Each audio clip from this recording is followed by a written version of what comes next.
Il y a moins d'électeurs dans la liste électorale publiée par la CENI hier par rapport à 2018. Les chiffres provisoires ne sont pas clairs. Cette liste manque de transparence, dénonce les partis politiques. Des doutes persistent.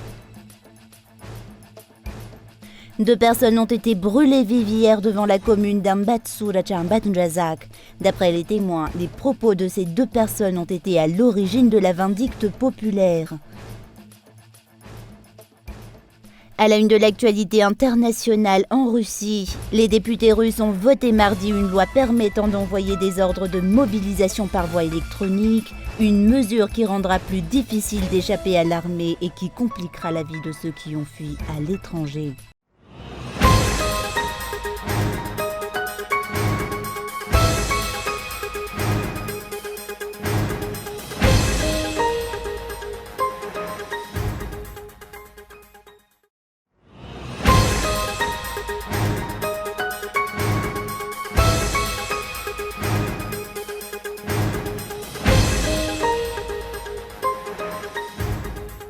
Il y a moins d'électeurs dans la liste électorale publiée par la CENI hier par rapport à 2018. La CENI avait pour objectif de recenser plus de 13 millions de citoyens. Or, l'on ne compte actuellement que plus de 9 millions d'électeurs.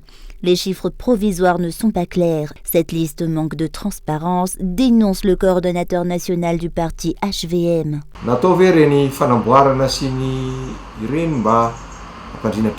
Se sont-ils lancés dans ces étapes pour noyer le poisson ? Ont-ils fait exprès de démontrer qu'ils ont détecté des erreurs à travers ce logiciel et autres ? C'est ainsi que nous le percevons, vu que la CENI a toujours refusé d'œuvrer dans la transparence, et cela dans tout ce qu'elle a entrepris. Les chiffres publiés sont surprenants, moins de 10 millions d'électeurs. Je souhaite leur demander pourquoi les jugements supplétifs ne sont jamais évoqués. Tout cela nous pousse à nous questionner. Pourquoi ne détaillez-vous pas bien les choses ? Le cas des 3 millions d'électeurs est à mettre de côté. Vous n'avez même pas fait de recensement sur ces 3 millions. Cela n'a pas eu besoin de refonte. La CENI n'a eu qu'à les prendre pour les intégrer dans la liste. Personne n'évoque le sujet, que ce soit le ministère de l'Intérieur ou le ministère de la Justice. Encore moins la CENI. Personne n'a expliqué ce que l'on a fait des 3 millions. Ont-ils été placés en tant que réserve de voix ou autre ? Ou ne l'ont-ils pas inclus tout simplement dans la liste ? Des explications sont nécessaires.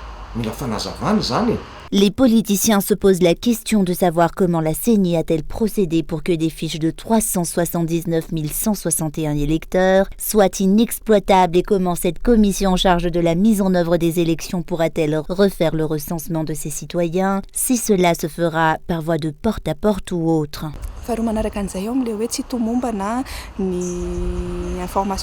Concernant les informations inexploitables qui n'ont pas pu être intégrées dans la liste électorale, nous souhaitons savoir si les origines des erreurs qui ont fait que l'information de ces citoyens ne soit pas utilisable a été détectée pour que ce type de problème ne survienne plus à l'avenir, et cela jusqu'à la clôture des inscriptions le 31 mai prochain. Nous souhaitons aussi savoir si la CENI compte procéder de nouveau à du porte-à-porte pour vérifier les listes qui n'ont pas été correctement enregistrées pour que ces citoyens puissent voter, vu qu'ils sont déjà inscrits alors qu'ils se retrouvent dans l'impossibilité de voter au dernier moment. C'est un cas récurrent au moment du vote.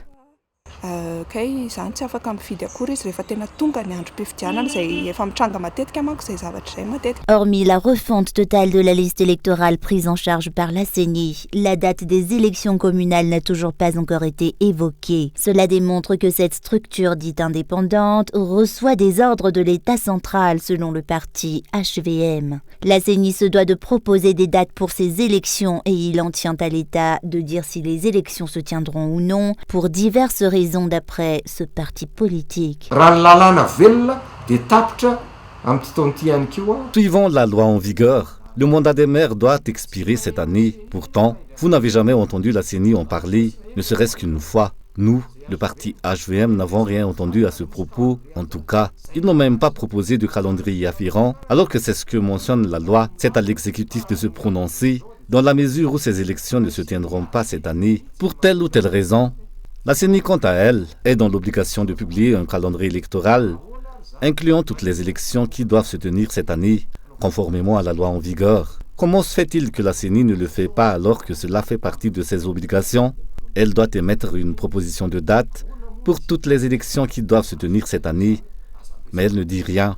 Comment la confiance peut-elle s'installer dans de telles conditions? Elle a donc reçu l'ordre de ne pas évoquer le sujet et de faire comme si cela n'existait pas pour le moment. Les partis politiques maintiennent leurs doutes concernant le logiciel utilisé par la CENI et continuent de réclamer un audit effectué par des techniciens issus des partis politiques et de la société civile.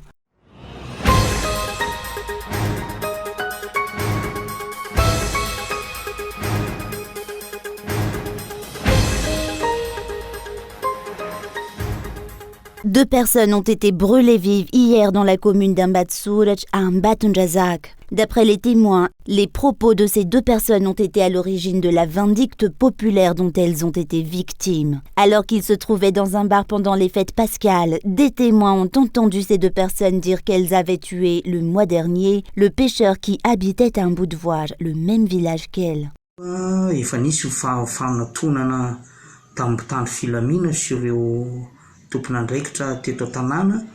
Les forces de l'ordre et les responsables de la commune se sont rapprochés, mais la population impatiente a capturé les deux hommes suspectés d'avoir tué le jeune pêcheur et les a amenés au bureau de la commune. Les deux hommes et un témoin se trouvaient donc dans le bureau. Le témoin a soutenu que ces hommes étaient l'auteur du crime, qu'il l'avait menacé de le tuer lui et sa famille s'il venait à parler. Nous avons essayé de régler la situation avec les forces de l'ordre. La population était de plus en plus furieuse. Elle a tiré les deux hommes hors des locaux de la commune. Le lynchage a commencé et les hommes ont été brûlés vifs.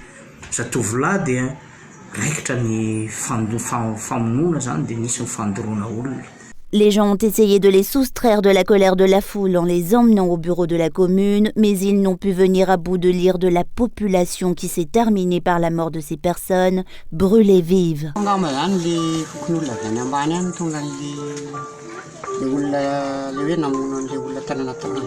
Il était environ une dizaine à avoir traîné les suspects dans le bureau de la commune. Les responsables de la commune ont appelé les gendarmes.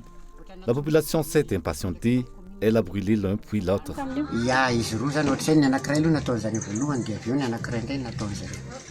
La maire de la commune a souligné que ce drame n'avait rien à voir avec les échauffourées qui ont secoué Ambatsouraj l'an dernier. Ce mercredi, le calme est revenu dans la localité dans l'attente des mesures que prendront les responsables. Force est toutefois de constater que les forces de l'ordre n'ayant pas réussi à maîtriser la colère de la foule, la justice populaire a été faite.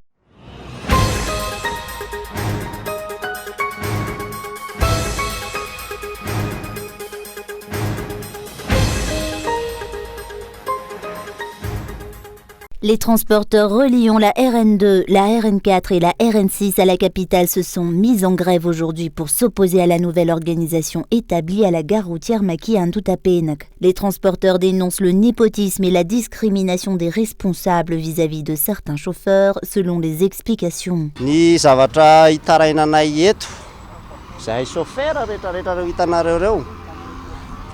Nous, les chauffeurs, donc tous les chauffeurs que vous voyez ici, nous plaignons de l'injustice dont nous souffrons dans la gare routière Maki Antutapenak. Suivant la nouvelle organisation, les chauffeurs qui n'ont pas de voiture ne seront plus autorisés à entrer dans le parcage pour des raisons que nous ignorons encore jusqu'à ce jour. Avons-nous volé ou agressé des gens? Si c'est le cas, des preuves doivent être rapportées. Certains responsables souhaitent aussi tout gérer dans cette gare routière. Ils souhaitent tant dominer tout le monde qu'ils instaurent les règlements qui leur plaisent.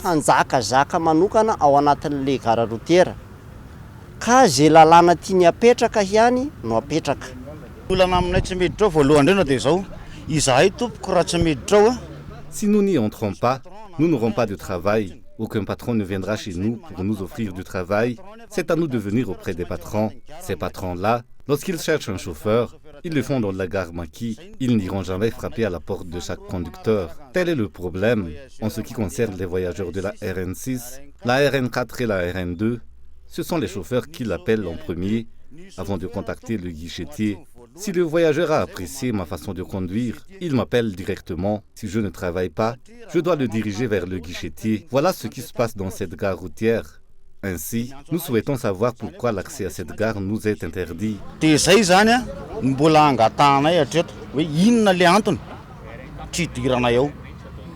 Le directeur général de Makato a déclaré ce jour que les responsables ne reviendront pas sur leurs décisions. Seuls les chauffeurs disposant d'une attestation et ceux qui collaborent déjà avec les responsables pourront avoir accès à cette zone, explique-t-il.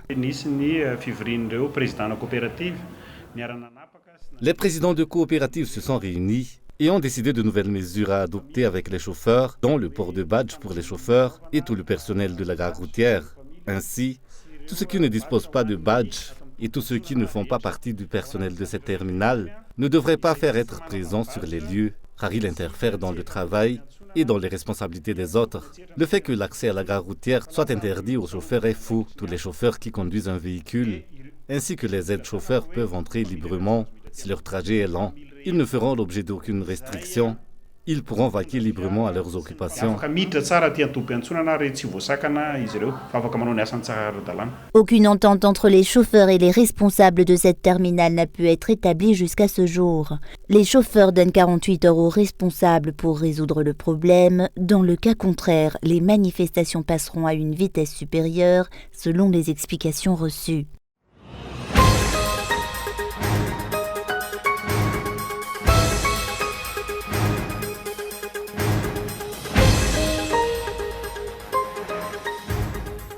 Plus de 50 000 femmes à Madagascar ont souffert de fistules obstétricales en 2022 selon les responsables de l'UNFPA. 4 000 nouveaux cas par an sont enregistrés suite à des failles observées dans la prise en charge de l'accouchement et des soins à Madagascar. De nombreuses pathologies douloureuses peuvent apparaître chez les femmes à l'accouchement ou durant leur traitement dans les centres de santé.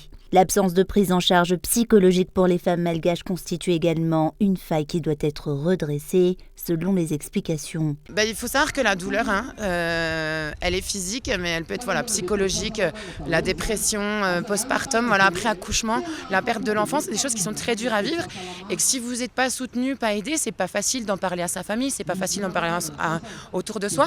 Ça touche au niveau physique parce que l'anxiété, le stress peuvent provoquer des symptômes, que ce soit au niveau gastrique, soit des mal de tête, etc. Donc si vous êtes bien psychologiquement, vous êtes mieux physiquement et inversement, si vous êtes bien physiquement, vous êtes mieux psychologiquement. Une campagne d'information et de sensibilisation portant sur la santé des femmes et des douleurs qu'elles endurent s'est déroulée ce jour au jardin d'Antanaren. Des femmes médicalement bien traitées sont des femmes loin de la douleur. Tel a été le thème choisi pour cet événement.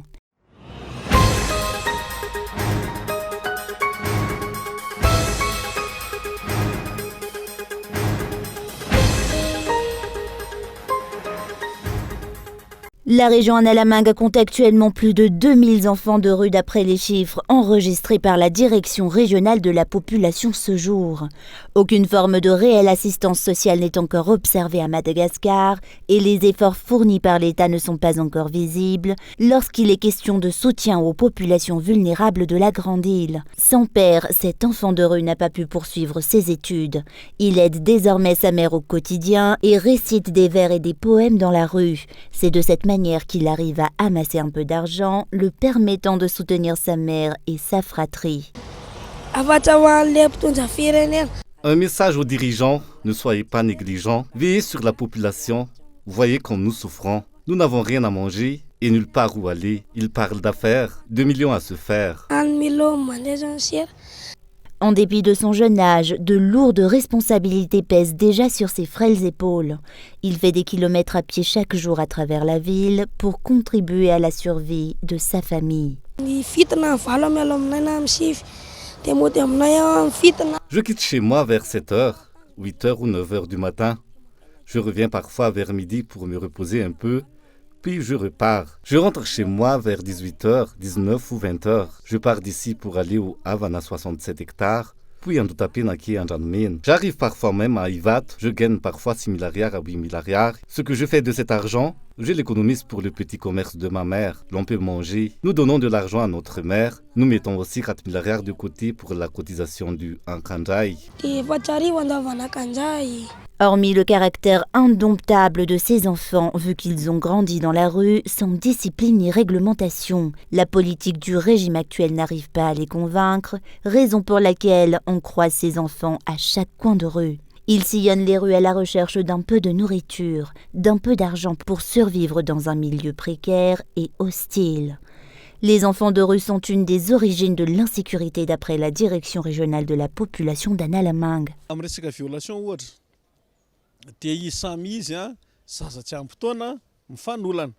ce qui concerne les viols, ce sont ces enfants de rue, ces mineurs qui se violent entre eux.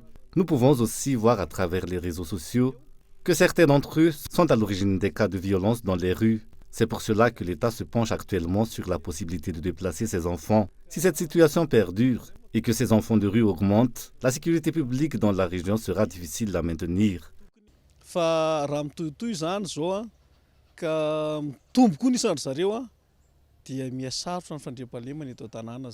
En dépit du fait qu'ils sont jugés comme étant à l'origine de nombreuses formes d'insécurité dans la capitale, ces enfants ont tous un rêve et des besoins. Cet enfant de rue a tenu à faire passer un message à tous les bandits et les malfaiteurs de la ville. Ils ternissent leurs images et sont à l'origine de nombreuses plaintes de la population. La journée internationale des enfants de rue a été célébrée ce jour. Une journée durant laquelle le régime actuel, notamment le ministère de la Population, devrait dresser un bilan concernant la politique qu'ils ont adoptée pour la prise en charge des enfants de rue à Madagascar.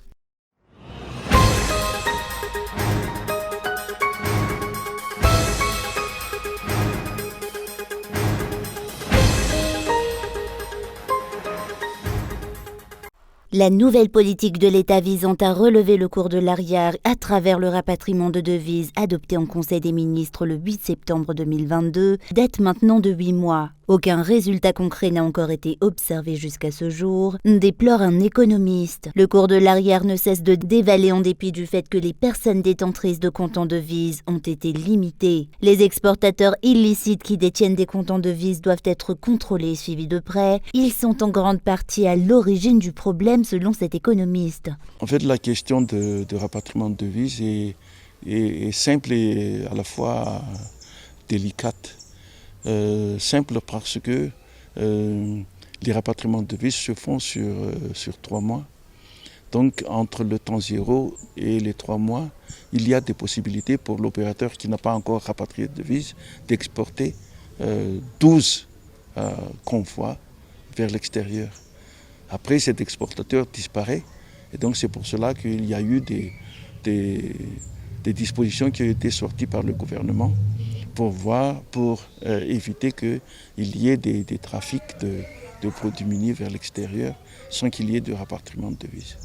Pour le cas de Madagascar, 95 millions de dollars de devises sont actuellement en banque selon le ministère des Finances et du Budget, raison pour laquelle le cours de l'arrière est en chute libre. La limitation des comptes en devises est actuellement la politique de change instaurée par l'État et jusqu'à ce jour, cette politique de change n'a fait preuve d'aucune efficacité.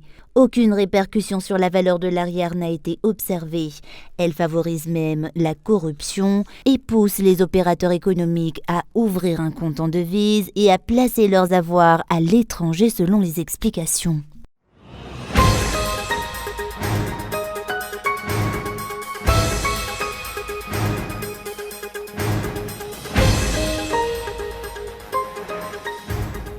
Une nouvelle chape de plomb s'abat sur la Russie.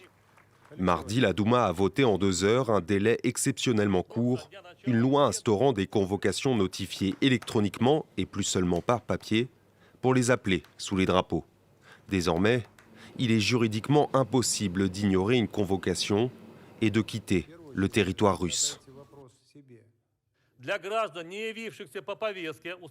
Un citoyen qui ne s'est pas présenté à sa convocation se verra appliquer des mesures restrictives comme l'interdiction de quitter le pays et un avertissement s'il ne se présente pas dans les 20 jours.